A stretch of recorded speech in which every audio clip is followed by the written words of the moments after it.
दोस्तों जैसे कि आप सभी जानते हैं कि मैं एसएससी जीडी का प्रीवियस ईयर का क्वेश्चन सेट करा रहा हूं। तो देखिए मैंने एक प्रैक्टिस सेट आपको करवा दिया है और ये है दूसरा प्रैक्टिस सेट जो कि 20/2/2024 का सेकंड शिफ्ट में पूछा गया प्रैक्टिस सेट है। तो चलिए हम पहला क्वेश्चन को करते हैं इस प्रैक्टिस सेट का।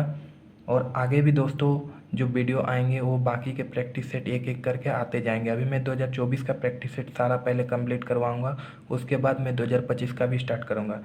इसलिए आप मेरे चैनल को सब्सक्राइब करके ज़रूर रख लें ताकि आपको सारे प्रैक्टिस सेट यहीं पे मिल जाएं। ये पहला क्वेश्चन है, एक व्यापारी अपने सामान को क्रय मूल्य से 50% अधिक अंकित करता है, ठीक है, और 20% की छूट देता है। छूट देने के बाद व्यापारी को कितने प्रतिशत का लाभ होता है। जैसे देखिए उसका सीपी यदि 100 है, सीपी क्या है 100 है, तो उसका मार्क प्राइस जो है एमपी वो क्या है 50% अधिक अंकित करता है तो 150 हो जाएगा। तो हमको सेलिंग प्राइस निकालना है, ठीक है। मार्क प्राइस पर क्या बोल रहा है कि 20% का छूट देता है। मार्क प्राइस पर कितना परसेंट का छूट देता है, 20% होता है 1/5, ठीक है। 150 का यदि हम 1/5 करेंगे तो देखिए 150 का 1/5 के 5 दिए 15, तो इधर आ गया 30। तो 150 में यदि हम 30 रुपये का छूट देते हैं तो कितना होता है 120 रुपया। तो देखिए कोई सामान अगर 100 का है और उसको 120 में बेच दिए तो हमें कितना परसेंट का प्रॉफिट हुआ 20% का, ठीक है। 20% का प्रॉफिट जो कि हमारा ऑप्शन नंबर 1 में सही हो जाता है, ऑप्शन नंबर 1 में हमारा दिया हुआ है। तो ये हमारा हो जाएगा आंसर, ठीक है। तो चलिए अब मैं अपने दूसरे नंबर के क्वेश्चन की ओर चलता हूँ। तो दूसरे नंबर का क्वेश्चन देखिए हमारा दूसरा क्वेश्चन क्या कहता है कि 5 संख्याओं का औसत 32 है। यदि एक संख्या हटा दी जाए तो औसत 28 हो जाता है। हटाई गई संख्या कितनी है। देखिए 5 संख्या का औसत कितना दिया हुआ है 32, और जो एक संख्या अगर हटाने के बाद क्या होता है 4 संख्या बचता है। 4 संख्या का औसत क्या दिया है 28। तो देखिए औसत जो होता है 5 संख्या का औसत जो है पाँचों संख्या को आपस में जोड़ के 5 से भाग गया होगा, इसीलिए औसत 32 आया है। तो इसीलिए अगर हम उस संख्या को, अगर पाँचों संख्या का अगर हम योग निकालेंगे तो इस 32 को 5 से गुना कर देंगे, ठीक है। तो 32 को यदि हम 5 से गुना कर देते हैं तो आता है हमारा 160, ठीक है। उसके बाद यदि हम इस संख्या एक घटा दिया गया था तो औसत 28 आया था, यानी कि 4 संख्या का औसत क्या था 28। तो 4 संख्या का 4 से अगर हम गुना कर देते हैं तो हमारा आता है 112। तो वो सारी संख्या जो है 5 संख्या का योग जो है 160 और 4 संख्या का योग 112 है, ठीक है। तो ये कितना कम हो गया दोस्तों, ये देखिए ये कम हो गया हमारा, इधर हो गया 8 और इधर हो गया 4, 48 हमारा जो है कम हो गया। तो वह संख्या 48 है जो कि ऑप्शन नंबर 1 में हमारा दिया हुआ है। ये हमारा ऑप्शन नंबर 1 सही हो जाएगा, ये हमारा आंसर हो गया, ठीक है। अब हम चलते हैं अपने तीसरे नंबर के क्वेश्चन पर। ये हमारा तीसरा नंबर का क्वेश्चन क्या कहता है। तीसरा नंबर का क्वेश्चन कहता है कि 32 से पहले सभी अभाज्य संख्याओं का औसत कितना है। तो देखिए 32 से पहले सभी अभाज्य संख्याओं का हम औसत देखेंगे। तो पहले 32 से पहले सभी अभाज्य संख्याएं हम देख लेते हैं। 32 से पहले जो सभी अभाज्य संख्याएं हैं, एक है 2 और दूसरा है 3, फिर है 5, फिर है 7, फिर क्या है 11, फिर क्या है 13, फिर 17, फिर 19, फिर 21, फिर 19 नहीं, फिर 19 के बाद फिर 23, फिर 29, फिर क्या हो जाएगा 31। ये सभी संख्याओं को हम जोड़ देंगे आपस में और ये टोटल संख्या कितना है, टोटल 11 संख्या है। और 11 से इसको अगर हम भाग कर देते हैं तो हमारा क्या आता है, ऊपर वाला अगर हम जोड़ के लिखते हैं तो 160 आता है और नीचे क्या हो जाता है 11। अगर हम इसको भाग देते हैं तो जैसे देखिए 11 का 11 कितना बच गया 50, 11 चौके 44, ठीक है। 14 पॉइंट समथिंग आएगा, तो 14 पॉइंट कुछ है, जैसे कि 14.54 हमारा दिया हुआ है ऑप्शन नंबर 1 में, यही हमारा सही हो जाएगा, ठीक है दोस्तों। तो ऑप्शन नंबर 1 हमारा सही हो जाएगा। तो चलिए अब हम चलते हैं अपने चौथे नंबर के क्वेश्चन पर।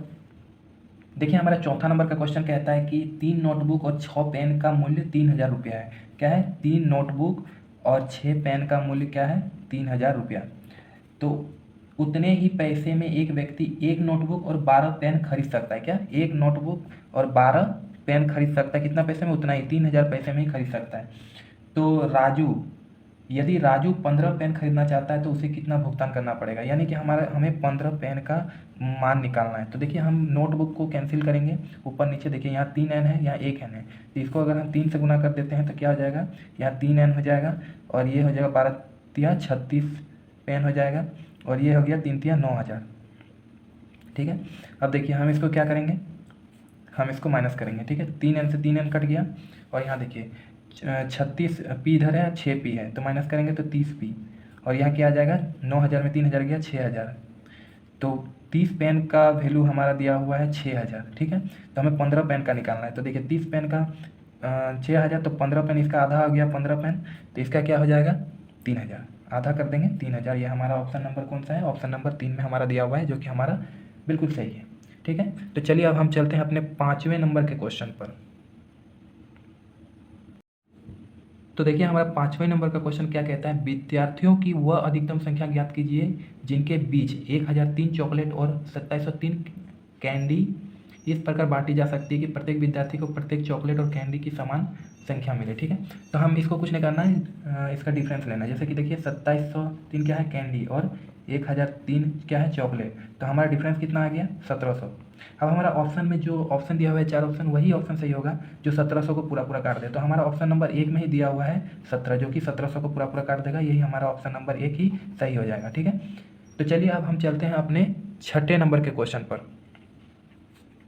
देखिए हमारा 6ठा नंबर का क्वेश्चन कहता है 380 मीटर लंबी एक रेलगाड़ी एक बिजली के खंभे को 12 सेकंड में पार करती है और विपरीत दिशा में यात्रा कर रही समान लंबाई की दूसरी रेलगाड़ी को 12 सेकंड में पार करती है। दूसरा रेलगाड़ी की चाल ज्ञात कीजिए।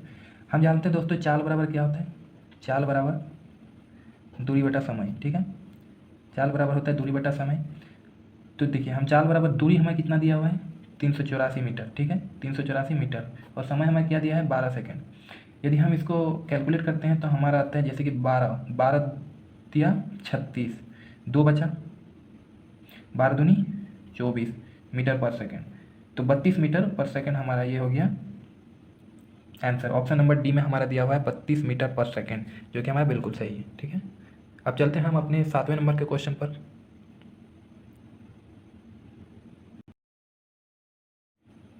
तो देखिए दोस्तों हमारे 7वें नंबर का क्वेश्चन क्या कहता है, यदि 6 पेन का क्रय मूल्य क्या होता है, 6 पेन है उसका क्रय मूल्य यानी कि सीपी, 6 पेन का क्रय मूल्य 5 पेन के विक्रय मूल्य के समान है। 5 पेन का विक्रय मूल्य क्या होता है एसपी के समान है, तो लाभ या हानि परसेंट ज्ञात कीजिए। देखिए ये क्या है, इस एसपी को यदि हम सीपी तरफ लाएंगे, ठीक है, तो जैसे देखिए 6 गुना सीपी बटा एसपी बराबर क्या हो जाएगा 5, और ये 6 इधर गुना में है तो इधर आ जाएगा तो भाग में आ जाएगा, तो सीपी बटा एसपी बराबर क्या हो जाएगा 5 बटा 6। तो सीपी हमारा है 5 और एसपी है 6। ठीक है, तो हमें प्रॉफिट कितने का हो रहा है, 1 का प्रॉफिट हो रहा है। 1 का प्रॉफिट कितना होता है सीपी पे होता है। ठीक है, सीपी पे 1/5 गुना 100%, तो क्या हो जाएगा हमारा टोटल 20% का हमारा क्या हो जाएगा प्रॉफिट हो जाएगा। ये हमारा बिल्कुल सही जवाब है, जो कि ऑप्शन नंबर 3 में हमारा दिया हुआ है 20%। ठीक है दोस्तों, तो चलिए मैं अब चलता हूँ 8वें नंबर के क्वेश्चन पर। देखिए हमारा 8वें नंबर का क्वेश्चन क्या कहता है कि 70 सेंटीमीटर आधार की त्रिज्या और 14 सेंटीमीटर ऊंचाई वाले बेलन का वक्र पृष्ठ क्षेत्रफल कितना है। बेलन का वक्र पृष्ठ क्षेत्रफल क्या होता है, वक्र पृष्ठ क्षेत्रफल क्या हो जाता है 2πr/h। ठीक है, तो हमें क्या दिया हुआ है 14 सेंटीमीटर ऊंचाई और आधार 70 सेंटीमीटर, तो 2 गुना पाई का मान 22/7 और 70 आधार है, 14 क्या है ऊंचाई। ठीक है, तो देखिए अब इसको अगर हम कैलकुलेट करते हैं तो यहाँ पे देखिए 22 जो है 11 का मल्टीपल है, तो 11 का मल्टीपल यदि हम चेक करते हैं तो ऑप्शन नंबर 1 में है 6160। ठीक है, तो 6 6 12 और 1 12 माइनस 1 बराबर होता है 11, जो कि हमारा ऑप्शन नंबर 1 ही सही हो गया, जो कि 6160 है सेंटीमीटर स्क्वायर। ठीक है, अब चलते हैं हम अपने 9वें नंबर के क्वेश्चन पर। तो देखिए 9 नंबर का क्वेश्चन क्या कहता है, 9 नंबर का क्वेश्चन कहता है एक मैच का विक्रय मूल्य 6,872 रुपया है, यदि लाभ 25% है तो मेज का विक्रय मूल्य कितना है। ठीक है, लाभ कितना है 25%, तो सीपी यदि मेरा 100 है 100 यूनिट है तो एसपी क्या है 125, और इस 125 का मान ही हमको दिया हुआ है, मतलब जो खरीदा हुआ मूल्य अगर 100 है तो बेचा हुआ मूल्य 125 है। 125 का मान क्या दिया हुआ है 6,872, तो एक यूनिट का मान क्या हो जाएगा 6,872 बटा 125। तो हम इस 100 यूनिट का मान अगर हम निकालना चाहेंगे तो क्या हो जाएगा दोस्तों, 100 यूनिट का मान 6,872 बटा 125 गुना 100।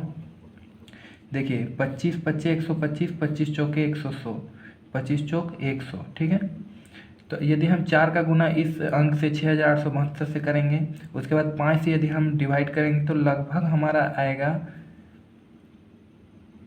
5497 पॉइंट कुछ आएगा, तो ये लगभग हमारा हो जाता है 5500 के बराबर, जो कि हमारा ऑप्शन नंबर 4 में दिया हुआ है, जो कि हमारा वही सही हो जाता है 5500। आंसर हमारा ये हो गया।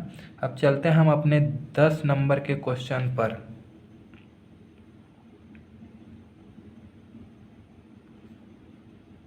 देखिए 10 नंबर का क्वेश्चन क्या कहता है कि किसी धनराशि पर 5 वर्षों के लिए प्राप्त साधारण ब्याज उस धनराशि का 2/5 है।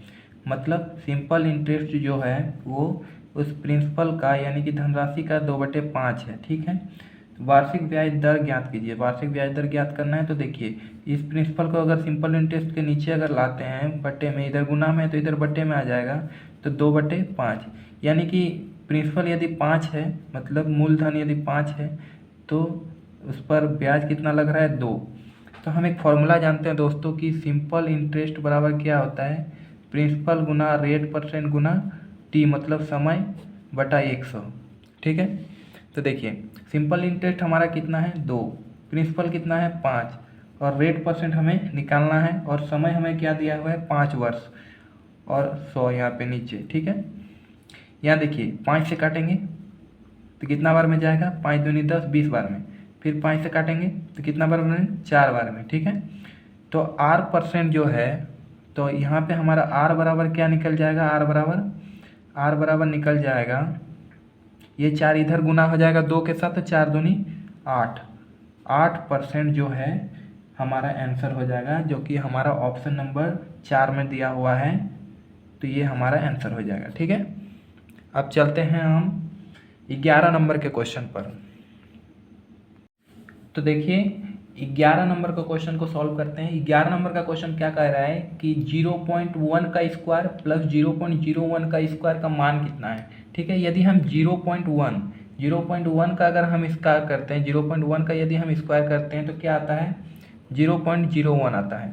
और यदि हम 0.01 का स्क्वायर यदि हम करते हैं तो हमारा क्या आता है 0.001। ठीक है, यदि हम इन दोनों संख्या को जोड़ते हैं तो क्या आ जाएगा 0.0101। ये जो कि हमारा ऑप्शन नंबर 1 में ही सही हो जाएगा, 0.0101 ये हमारा सही आंसर है। ठीक है, अब हम चलते हैं 12 नंबर के क्वेश्चन पर। ये 12 नंबर का क्वेश्चन कहता है x का 45%, x का मतलब होता है गुना 45% बराबर y के 15% के बराबर है। ठीक है, तो x और y का मान कितना है, x और y के मान निकालना है। ठीक है, क्या रेशियो, किस रेशियो में ये दोनों x और y है उसको निकालना है। ठीक है, देखिए परसेंट कट गया, 15 से 15 एका 15 अब 15 दिया 45। ठीक है, y को यदि हम x के बट्टे में लाएंगे, x के बट्टे में x बटा y करेंगे तो y के पास था 1 और x के पास था 3। ठीक है, तो x का मान 1 और y का मान 3 यानी कि x अनुपात y बराबर क्या आ जाएगा 1:3। ये हो गया हमारा ऑप्शन नंबर 2 में जो कि सही है। ये हमारा 12 नंबर का क्वेश्चन हो गया। अब हम चलते हैं 13 नंबर के क्वेश्चन पर। देखिए 13 नंबर का क्वेश्चन क्या कहता है, यदि 72 जिल्द साज 720 पुस्तकों की जिल्दबंदी 12 दिनों में कर सकते हैं तो 22 दिनों में कर सकते हैं तो 12 दिनों में 620 पुस्तकों की जिल्दबंदी करने के लिए कितने जिल्द साजों की आवश्यकता होती है। ठीक है, इस क्वेश्चन करने के लिए एक फॉर्मूला होता है M1D1 बटा W1 बराबर M2D2 बटा W2। ठीक है, तो देखिए कितना मैन है 72 आदमी है। ठीक है, कितना दिन में करते हैं 22 दिन में करते हैं, टोटल काम कितना करते हैं 720 और यहाँ पे कितना है M2 हमें निकालना है और D2 क्या दिया हुआ है D2 12 दिन और टोटल काम क्या है 660। देखिए यहाँ 1 0 से 0 कट गया, यहाँ देखिए 72 से 72 कट गया, ये देखिए इसका 6 दूनी 12 11 6 66। ठीक है, 6 दूनी 12 और 6 11 66। ठीक है, अब देखिए यहाँ 2 से कट गया 11 तो M2 जो हमारा हो जाएगा 11 गुना 11 होता है 121 जो कि हमारा ऑप्शन नंबर 3 में सही हो जाएगा। ये हमारा आंसर हो गया। ठीक है, अब हम चलते हैं अपने 14 नंबर के क्वेश्चन पर। देखिए 14 नंबर का क्वेश्चन कहता है कि एक वस्तु का अंकित मूल्य उसके क्रय मूल्य से 60% अधिक है। यदि उस वस्तु पर 20% की छूट दी जाती है तो लाभ परसेंट कितना होगा। देखिए हम लिखते हैं CP, MP और SP। ठीक है, CP यदि 100 है तो उसका मार्क प्राइस कितना है, 60% अधिक अंकित है, मतलब 160। ठीक है, अब बोल रहा है कि मार्क प्राइस पर छूट दिया जाता है चूँकि, तो 20% छूट किस पर दे रहा है, मार्क प्राइस पर 20% की छूट यदि दे रहा है तो 1/, क्या हो जाएगा, 1/5। ठीक है, 160 का 1/5 यदि हम निकालते हैं तो 5 दिया 15, 1 5 दूनी 10, 32 का छूट दे रहा है। यदि 160 में 32 का छूट दे रहा है तो वो कितने का बेच रहा है, 128 का। यदि 100 का सामान है, 128 का बेच रहा है तो कितना परसेंट का प्रॉफिट हुआ, प्रॉफिट 28% का हो गया। ठीक है, तो चलिए अब हम चलते हैं अपने 15 नंबर के क्वेश्चन पर। देखिए 15 नंबर का क्वेश्चन कहता है कि किसी संख्या के 20% का 25% 250 के बराबर है तो उस संख्या का 35% कितना होगा। तो देखिए कोई संख्या है x, उसका क्या बोल रहे हैं 20%, 1/5, 20% 1/5 होता है, का 25% होता है 1/4, तो क्या हो जाता है, इसका मान दिया हुआ है 250। तो देखिए 250 दिया हुआ है तो यह 5 × 20, x/20 क्या हो जाएगा, 250 के बराबर हो जाएगा। तो x बराबर क्या हो जाएगा, 250 × 20, मतलब x का मान कितना आ गया हमारा, 5000। अब हमें पूछा है कि इस x का 35%, मतलब 5000 का 35%, 35/100, 2 जीरो से 2 जीरो खत्म। यदि हम 35 × 50 करते हैं तो हमारा आता है 1750, जो कि हमारा ऑप्शन नंबर 2 में दिया हुआ है। यह हमारा आंसर हो जाएगा। ठीक है, 1750। तब चलिए अब हम चलते हैं अपने 16 नंबर के क्वेश्चन पर। देखिए 16 नंबर का क्वेश्चन कहता है कि 9000 रुपये 80% की वार्षिक दर से चक्रवृद्धि ब्याज अर्धवार्षिक रूप से संयोजित होती है, पर उधार दी जाती है 12 महीने का चक्रवृद्धि ब्याज कितना होगा। ठीक है, चूँकि 80% जो है चक्रवृद्धि ब्याज जो ले रहा है 80% की दर से, ये पर एनम है। ठीक है, पर एनम है। इसको अगर हम अर्धवार्षिक रूप से अगर संयोजित करेंगे तो इसका आधा हो जाएगा 40%। तो चलिए इस क्वेश्चन को सक्सेसिव से सॉल्व करते हैं। देखिए अर्धवार्षिक 12 महीना का निकालना है, 6 महीना का 2 हो जाएगा, तो 40 + 40 + 40 गुना 40/100, ये हमारा क्या आ जाएगा, चक्रवृद्धि ब्याज। ठीक है, 40 40 80, और 2 जीरो से इधर 2 जीरो खत्म, 4 चौक 16, जो 96% हमारा ये क्या है, चक्रवृद्धि ब्याज आ जाएगा। ठीक है, हमें टोटल 100% का मान कितना दिया हुआ है, 100% का मान दिया हुआ है 9000। ठीक है, 2 जीरो से 2 जीरो खत्म, तो 1% का मान हमें क्या आ गया, 90। इसीलिए हम 96% का अगर हम निकालते हैं तो 90 × 96, 90 × 96 यदि हम करते हैं तो 8640, जो कि हमारा ऑप्शन नंबर 1 सही है। 8640 दिया हुआ है ऑप्शन नंबर 1 में। ये हमारा हो गया 16 नंबर का क्वेश्चन। अब चलते हैं हम 17 नंबर के क्वेश्चन पर।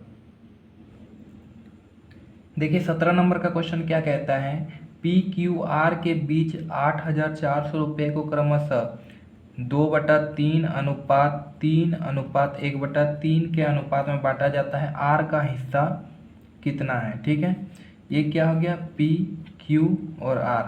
तो देखिए इसको नीचे वाले का पहले एलसीएम लेते हैं, 3 और 3 का एलसीएम हो जाएगा 3, और इसको पूरे को गुना कर देंगे 3 से। ठीक है, तो 3 से 3 कट जाएगा, यहाँ आ जाएगा P 2 अनुपात 3 दिए 9 अनुपात 3 से 3 कटा 1। ठीक है, तो देखिए टोटल कितना हो जाएगा, 9 1 10 2 12 यूनिट, और 12 यूनिट का मान हमें कितना दिया हुआ है, 8400। ठीक है, तो 1 यूनिट का मान क्या हो जाएगा, 700। ठीक है, 700। और हमें क्या पूछा है, R का हिस्सा, R का कितना है, 1 यूनिट है। आर का 1 यूनिट है तो 1 यूनिट का मान 700, तो इसीलिए आर का मान क्या हो जाएगा 700, जो कि ऑप्शन नंबर 3 में हमारा सही हो जाएगा। ठीक है, तो चलिए अब हम चलते हैं हम अपने 18 नंबर के क्वेश्चन पर। देखिए 18 नंबर का क्वेश्चन क्या कहता है कि एक गोले की त्रिज्या में 50% की वृद्धि की जाती है तो गोले का आयतन में कितने परसेंट की वृद्धि होगी। क्योंकि गोला का आयतन क्या होता है, गोला का आयतन होता है 4/3 पाई आर क्यूब। देखिए 4/3 क्या है, कांस्टेंट है, पाई कांस्टेंट है, इससे हमको कोई मतलब नहीं है, हमें आर क्यू से मतलब है। जैसे आर क्यू में परिवर्तन होगा वैसे गोले का आयतन में परिवर्तन होगा। ठीक है, तो क्या हो गया, तो देखिए 50% की वृद्धि किया जाता है। 50% का मान क्या हो गया, 50% का मान होता है 1/2, तो यानी कि 2 से त्रिज्या 3 हो गई। और चूँकि त्रिज्या क्यू में है तो इसका भी क्यू करेंगे, 2 का क्यू 3 का क्यू, इनका रेशियो लेंगे, 8 अनुपात हो जाएगा 27, 8 अनुपात 27 हो गया। तो हमारा कितना बढ़ा, हमारा बढ़ गया 19 बढ़ गया, कितना में बढ़ा 19, 8 में 19 बढ़ गया गुना 100%। ठीक है, तो इनका मान क्या आ जाएगा, इसका मान आ जाएगा 237.5%, जो कि ऑप्शन नंबर 2 हमारा सही हो जाएगा। ये हो गया आंसर। ठीक है, अब चलते हैं हम अपने 19 नंबर के क्वेश्चन पर। देखिए 19 नंबर का क्वेश्चन क्या कहता है कि दो संख्याओं का गुणनफल 720 है और उनका महत्तम समावर्तक 4 है, इन संख्याओं का लघुत्तम समावर्तक ज्ञात कीजिए। तो देखिए इसका एक फॉर्मूला होता है, दो संख्याओं का गुणनफल a गुना b बराबर उन संख्याओं का एलसीएम गुना एचसीएफ के बराबर होता है। ठीक है, तो दो संख्या का गुणनफल हमें दिया हुआ है 720 और एलसीएम हमें निकालना है और हमें एचसीएफ कितना दिया हुआ है 4।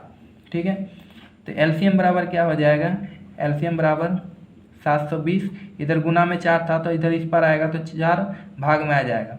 ठीक है, तो हमारा क्या हो जाएगा, 4 से कट जाएगा, 4 एका 4, 3, 4 8 32, 180, एलसीएम हमारा आ जाएगा 180, जो कि ऑप्शन नंबर 3 में हमारा सही हो जाएगा। ठीक है, अब चलते हैं हम अपने 20 नंबर के क्वेश्चन पर। देखिए 20 नंबर का क्वेश्चन क्या कहता है कि स्वप्निल 16 दिनों में एक सोफा बना सकता है। रेवती के साथ मिलकर काम करते हुए वह काम को 128/17 दिनों में पूरा कर सकता है। यदि रेवती अकेले काम पूरा करती है तो काम पूरा करने के लिए रेवती को कितने दिन लगेंगे। तो देखिए टोटल काम हमारा कितना है, टोटल वर्क कितना है 128, और दोनों की एफिशिएंसी कितनी है, दोनों की एफिशिएंसी दोनों की है 17। ठीक है, क्योंकि ये 16 दिन में काम करता है स्वप्निल, 128 काम है, टोटल 128 काम है, इसको 16 दिनों में करता है तो इसकी एफिशिएंसी आ जाएगी 8, 16 8 88। ठीक है, तो स्वप्निल और कौन है, रेवती। स्वप्निल की यदि एफिशिएंसी 8 आ गई तो रेवती की क्या हो जाएगी 9। ठीक है, टोटल वर्क हमारा कितना है, रेवती कितना करेगी, रेवती टोटल वर्क हमारा है 128 और रेवती का एफिशिएंसी है 9, तो 128/9 हमारा हो जाएगा आंसर, जो कि ऑप्शन नंबर 2 में हमारा सही है। तो आशा करता हूँ दोस्तों ये प्रैक्टिस सेट आपको अच्छे से समझ में आया होगा। यदि आपको अच्छे से समझ में आया तो आप हमारे वीडियो को लाइक कीजिए और एक अपना प्यारा सा कमेंट लिख दीजिए और हमारे चैनल को जरूर सब्सक्राइब कर लें ताकि आगे आने वाली सभी वीडियो का नोटिफिकेशन आप तक जरूर पहुँचे और आप हमें सपोर्ट इसी तरह बनाए रखें। Thank you.